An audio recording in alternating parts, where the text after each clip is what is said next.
시간에는 코레일 2024년 상반기 기출문제를 같이 살펴보면서 2024년도에는 어떻게 좀 문제가 출제될지 혹은 여러분들이 2024년 코레일을 준비하면서 어떻게 학습하면 좋을지를 좀 같이 살펴보는 시간을 갖도록 할 겁니다.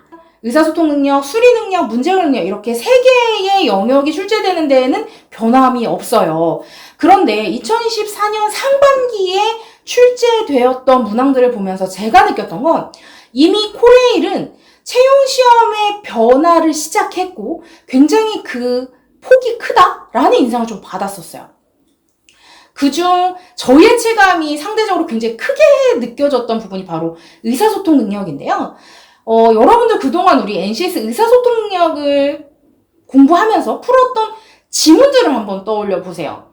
아마 거의 대부분 비문학에 가까웠을 거예요. 뭐 신문기사가 나오기도 했고요. 아니면 뭐 논문 같은 게 나오기도 했고요.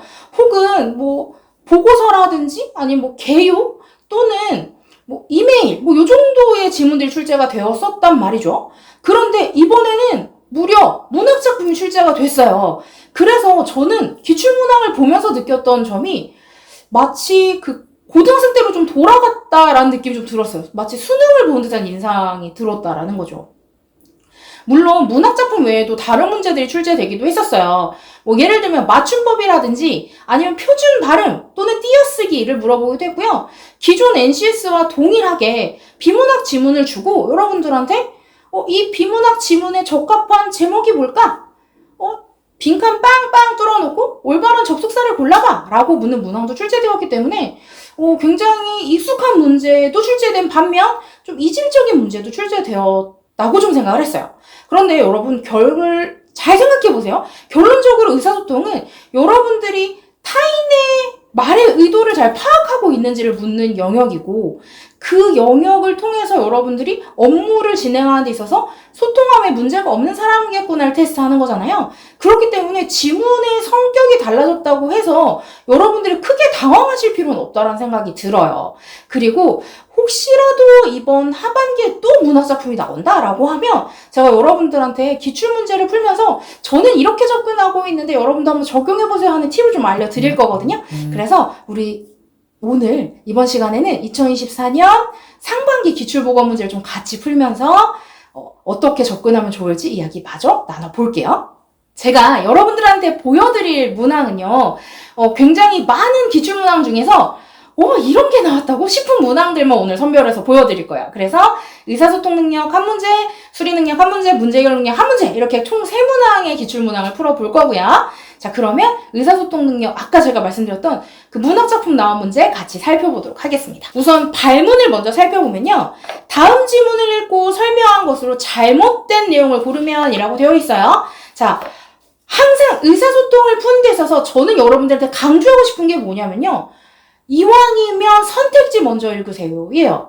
물론 지문의 길이가 짧다면 여러분들이 뭐 순차적으로 읽어도 크게 문제는 되지 않을 겁니다. 그러나 선택지를 미리 읽는다라는 건 여러분들이 지문 안에서 어디를 내가 좀 더 강조해서 읽고 포커스를 두고 읽어야 될지 알려주는 게 바로 선택지잖아요. 그래서 여러분들 선택지를 먼저 읽으세요라고 항상 강조하고 있다. 이렇게 말씀드리고 싶어요. 자, 그러면 우리 선택지 같이 볼게요. 자, 1번 거친 밭 언덕 쓸쓸한 곳은 화자의 상실감을 드러낸다.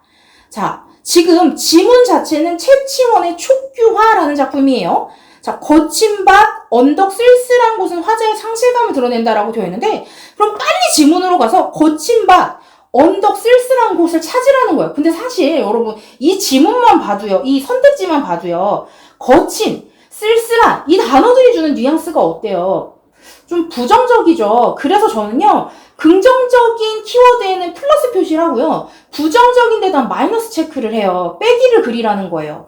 자, 그러면 거친, 쓸쓸한 마이너스, 상실감까지 마이너스예요. 그래서 얘는 지문을 내가 굳이 들어가서 보지 않더라도 세 개가 같은 결로 이루어져 있기 때문에 거친 밭, 언덕, 쓸쓸한 곳은 화자의 상실감을 드러낸다? 맞는 보기겠구나 라고 유추할 수 있다라는 거예요. 그래서 오늘 제가 이번 시간에 여러분들한테 강조해서 알려드리고 싶은 건 단어가 갖고 있는 그 이미지가 긍정이냐 부정이냐를 가지고 풀어보는 방법을 설명해 드리고 싶은 거예요.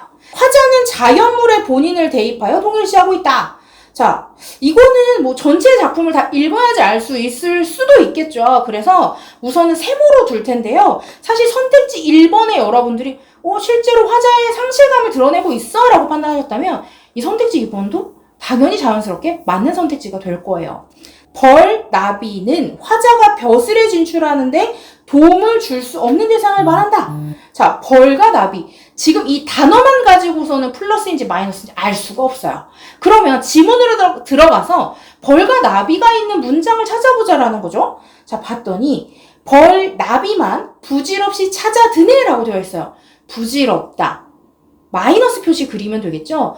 그러면 결과적으로 벌과 나비 자체도 마이너스, 즉 부정적인 뉘앙스를 가진 단어겠구나라고 유추할 수 있다는 거예요. 그래서 역시 3번도 벌, 나비는 화자가 벼슬에 진출하는 데 도움을 줄 수 없겠구나를 예상할 수 있겠다라고 볼 수 있겠죠. 이제 4번 선택지 보겠습니다. 술에 탄 사람은 하찮은 사람을 의미한다라고 되어 있는데요. 자, 또 빨리 지문으로 가서 부분 찾아볼게요. 술에 탄 사람, 말 탄 사람, 누가 보아주리? 자, 누가 보아주리? 이 문장을 봤을 때는 좀 부정적이긴 해요. 근데 어떤 느낌의 부정이냐면 나를 보아주지 않는 것에 대한 씁쓸함이 좀 드러나는 문장을 생각하거든요. 그러니까 결과적으로 이 문장에서는 술에 탄 사람과 말 탄 사람 플러스. 그러니까 이들은 하찮은 사람이 아니라 어떤 고위 간부라든지 관직에 있는 사람을 말하고 있겠구나를 예상할 수 있는 거죠. 그러니까 잘못된 내용을 고르라고 했으니까 선택지 4번이 정답이 되겠죠. 자, 5번. 탐스러운 꽃송이, 향기는 자신의 뛰어난 학문적 경지를 의미한다 라고 되어 있는데요. 탐스러운, 향기 다 긍정적인 부분이잖아요. 그래서 아마 이 최치원이라는 화자가 궁극적으로 갖고 싶었던 것이 학문적 경지라고 좀 생각을 해볼 수 있을 것 같아요. 그래서 선택지 5번도 올바른 내용이어서 정답은 잘못된 것을 고르라고 했으니까 정답은 4번이다 이렇게 정리해 볼 수 있을 것 같아요. 그래서 여러분들이 사실 우리가 NCS를 학습하면서 의사소통을 학습하면서 똑같은 지문이 나오길 기대하면서 공부한 적은 상대적으로 적죠. 물론 시험장에 갔을 때 내가 공부한 지문이 그대로 나온다? 와, 너무 행복하겠죠. 그리고 문제를 푸는데 체감 난도도 엄청 올라갈 거고요. 쉽다. 봤던 거야. 친숙함이 있겠죠. 하지만 그럴 가능성 현저히 낮을 거란 말이에요.